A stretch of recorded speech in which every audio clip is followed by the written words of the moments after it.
নমস্কার বন্ধুরা, দেখো আজকে আমি তোমাদের সাথে একটা মাছ রেসিপি শেয়ার করছি। মাছটাকে বলা হয় গুরজালি মাছ। জানি না তোমরা আগে খেয়েছো কি না। নুন হলুদ মাখিয়ে আমি রেখে দিয়েছি। এবার এই মাছের ঝোলটা আমি তোমাদের সাথে শেয়ার করছি, দেখো কিভাবে বানাই। এর জন্য আমি একটা শুকনো খোলায় একটা মশলা তৈরি করে নেব।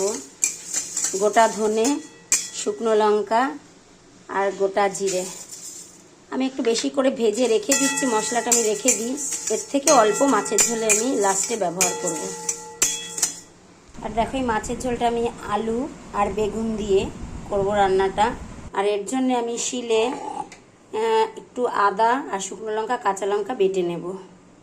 দেখো আর লাগবে একটু টমেটো কুচি, আর আমি এইটুকু পেঁয়াজ গ্রেট করে নিয়েছি, এইটুকু পেঁয়াজ লাগবে, আর একটু ধনেপাতা। এই দিয়ে আমার আজকে মাছের ঝোলটা রান্না হয়ে যাবে। কড়াই গরম হয়ে গেছে, এবার সর্ষের তেল দিয়ে দেব। মাছটা ভেজে নিতে হবে ভালো করে, কড়া করে ভাজার দরকার নেই, মোটামুটি ভাজলেই হবে। তেলটা গরম হয়ে গেছে, এবার আমি মাছগুলোকে ছেড়ে দেব। এসব মাছ ফাটে না।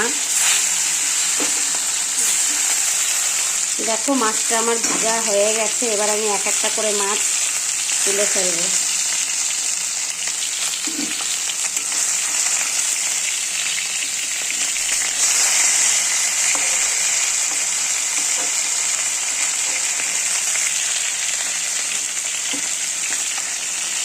মাছ ভাজার তেলে দিয়ে দেব জিরে ফোড়ন, সাদা জিরে ফোড়ন, শুকনো লঙ্কা, একটা তেজপাতা, শুকনো লঙ্কা দিয়ে দেব আলু। আলুটা নেড়ে ছেড়ে এবার দিয়ে দেবো গ্রেট করা পেঁয়াজ। পেঁয়াজটাকে দিয়ে একটু নেড়ে ছেড়ে দিয়ে দেবো টমেটো কুচি, বাটা মশলা দিয়ে দেবো স্বাদ মতো নুন, দিয়ে দেবো হলুদ।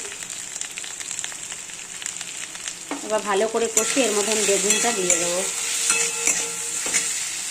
আলুটা আমার কষানো হয়ে গেছে, এবার আমি এর মধ্যে বেগুনটা দেবো। বেগুনটা দিয়ে আরেকটু ভালো করে কষিয়ে তারপরে জল দিয়ে দেবো।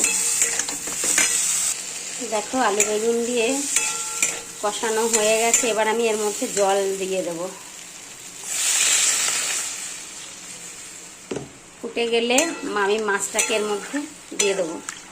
একটু মাছের ঝোলটা ঝোল আর আলু সমান সমানই হবে, একটু ঝোল থাকবে মাছে। দেখো মাছের ঝোলটা আমার ফুটে গেছে, এবার আমি এর মধ্যে মাছটা দিয়ে দেবো।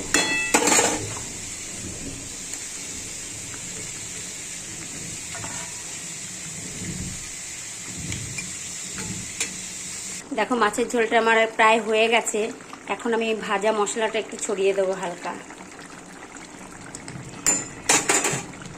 এবারে দিয়ে দেবো দুটো কাঁচা লঙ্কা, আমি 2 ভাগ করে দিয়ে দেবো এর মধ্যে, আর একটু ধনেপাতা ছড়িয়ে দেবো উপর থেকে।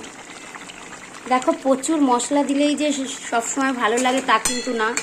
অল্প মশলা তো অনেক সময় ঝোল তরকারি অনেক সময় ভালো টেস্ট হয়। তোমাদের এই রেসিপিটা কেমন লাগলো প্লিজ আমাকে কমেন্টে জানিও। আর প্লিজ প্লিজ প্লিজ আমার চ্যানেলটাকে সাবস্ক্রাইব ও লাইক করে দিও।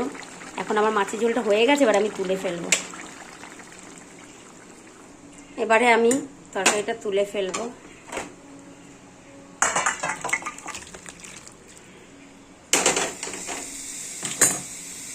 মাছের ঝোলটা দারুণ টেস্ট হয় খেতে।